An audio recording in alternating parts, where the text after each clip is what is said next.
What's up, y'all? It's your girl Kenzo for Life here, and today we're back with another video. You've seen the headlines, you've heard the YouTubers declare it with the certainty of a weatherman predicting rain in a hurricane. Call of Duty is dead. It feels like the internet has been holding a funeral for this game every other week. But let's talk numbers for a second. As of early 2025, Call of Duty Mobile alone is like a bustling metropolis, with around 94 million people logging in every single day. The franchise as a whole has over 250,000 total subscribers. So what's the real story? It's like looking at a world-famous rock star. On one hand, they're still selling out massive stadiums. But on the other hand, all the die-hard fans are in the parking lot complaining that the new music just doesn't have the same soul. As a gamer who has poured thousands of hours into this series, and as a woman who's navigated its complicated community, I feel stuck in the middle of that debate. The numbers paint a picture of a titan, but the vibe feels like a ghost town. Today, we're diving headfirst into that contradiction. We'll look at the data, check the community's pulse, and I'll give you my take on whether Call of Duty is really on life support, or if we're just mistaking the groans of a giant for its last breath. Let's start with the hard data, because numbers don't lie, but they can tell a story with a twist ending. On the surface, Call of Duty is an absolute behemoth. Financially, the franchise is a money-printing machine. The free-to-play Battle Royale Warzone is still pulling in tens of thousands of players on PC alone at any given time. And that's a drop in the bucket when you remember that console players make up an estimated 70% of the player base. We're talking about a potential army of millions dropping in across the globe. When the classic map Verdansk made its return in April 2025, it was like the developers rang a dinner bell. Steam saw a massive surge to over 114,000 concurrent players, the highest it has been all year. It proves that when they tap into that sweet vein of nostalgia, the players come running back. But this is where the patience chart starts to look a little worrying. That huge spike for Verdansk, as incredible as it was just that, a spike. It was a sugar rush, not a sustainable diet. By the very next month, the average player count on Steam had already dropped off significantly. And if you zoom out, the long-term trend is even more concerning. On Steam, the one place with transparent data, the peak player count has fallen off a cliff. It went from a high of nearly 1 million players in 2022 to struggling to break 100,000 for much of 2025. That isn't a dip, it's a canyon. This points to the franchise's biggest problem. It's like a bucket with a hole in it. They are fantastic at pouring new players in the top, but they can't stop the dedicated players from leaking out the bottom. The brand name alone guarantees a huge opening weekend for any new game or season, but keeping those players engaged is getting harder. So while millions are still playing across all the different COD titles, the core audience seems to be shrinking. The numbers show a franchise still wildly popular, but it's also one that is undeniably bleeding its most loyal fans. And that brings us to the feeling, the intangible vibe of the community. And honestly, the vibe is one of pure exhaustion. For so many of us who've been here for years, the core gameplay feels like a TV show that's been on for 20 seasons, just recycling old plot lines. The annual release schedule used to be exciting, but now it feels like a factory obligation, churning out a new game that feels more like a full-price patch of last year's version. And the community isn't quiet about it. You see the frustration boil over with rumors of $80 price tags for games already stuffed with microtransactions. It's like being asked to pay a cover charge to get into a mall. You see it in the passionate pleas on Reddit for a return to basics, matchmaking that doesn't feel like a professional tournament, lobbies that stick together so you can actually make friends, and an anti-cheat system that works. There's a powerful feeling that the game has become, as one person brilliantly put it, a storefront first and a game second. You can feel this creative paralysis in the game itself. The developers are trapped, like a chef with a world famous recipe. If they change it too much with something like advanced movement, the old guard gets furious.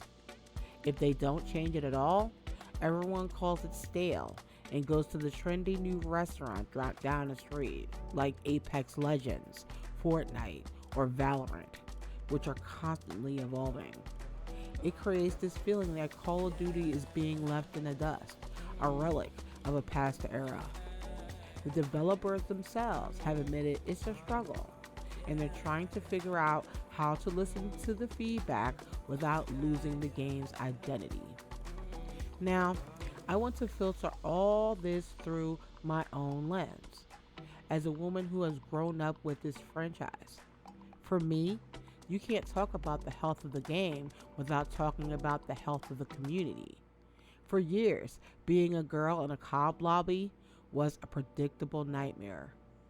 You either faced instant harassment, endured credibility tests from guys who appointed themselves the gatekeepers of gaming, or you just stayed silent to avoid the toxicity. Has it gotten better? Yes and no. The culture is changing, but at a glance pace, it's like trying to turn a giant cargo ship with a tiny rudder. The rise of incredible female streamers has been a game changer for visibility, proving to the world that women don't just play, we dominate.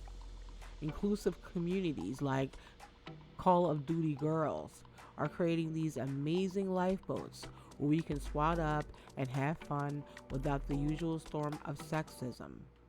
Finding those spaces has been a breath of fresh air. But here's the double-edged sword. These safe spaces are necessary because the main experience can still be so hostile. It's like loving a beautiful city, but having to stick to a safe neighborhood because you know walking down most streets could lead to trouble. For every great match I have, there are 5 more that remind me my gender is seen as a punchline or a target. That adds a whole extra layer of burnout that half of the player base has never had to worry about. So, when I ask if COD is dying, my answer is tied to this. For the game to truly thrive, it needs to be a place where everyone can genuinely have fun.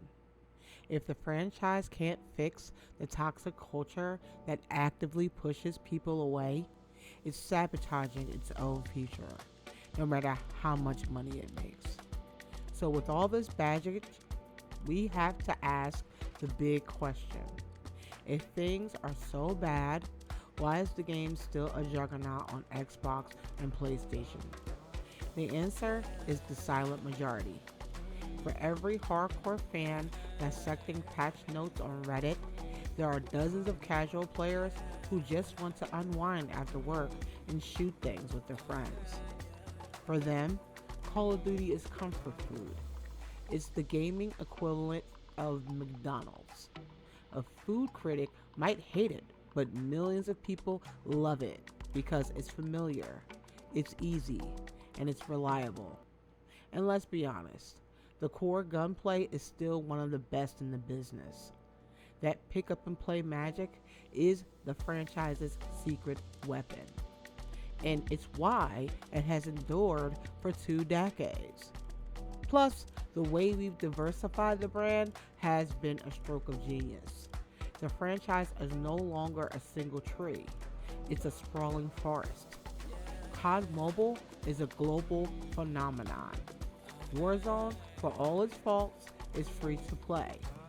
You no longer have to buy a $70 box every year to be in the COD world. This strategy means that even if one tree gets sick, like a premium having a bad year, the rest of the forest is healthy enough to keep the entire ecosystem thriving. The name itself is an institution, and that kind of brand power can carry it through almost any storm. So, to circle back to the original question, is Call of Duty dying? No. But is it in trouble? Absolutely. Saying it's dying is just drama. It completely ignores the millions of people who still log on and have a blast every day. The franchise is a financial king and a cultural icon. It isn't going anywhere. But that dying feeling is real. It's the voice of a loyal, dedicated community that feels ignored and taken for granted. It's the slow, painful bleed of veteran players who are tired of the stale formula and questionable business tactics. It's the exhaustion that comes from battling technical bugs and a toxic culture. Call of Duty isn't on its deathbed, but it's like a monarch who can hear whispers of rebellion growing louder within the castle walls. The kingdom is still vast and rich, but the foundations are showing cracks. The future of this legendary franchise doesn't depend on its next marketing blitz. It depends on whether it can finally start to listen, innovate with purpose, and build a culture that's as polished and welcoming as its gameplay. But that's just my take. This is a conversation. Are you still playing Call of Duty? If you quit, what's the final straw? And for all the girl gamers out there, what has your experience been? Let me know in the comments below. And if this perspective resonated with you, consider liking and subscribing for more deep dives into the games we love. Thanks for watching. Until next time, stay frosty.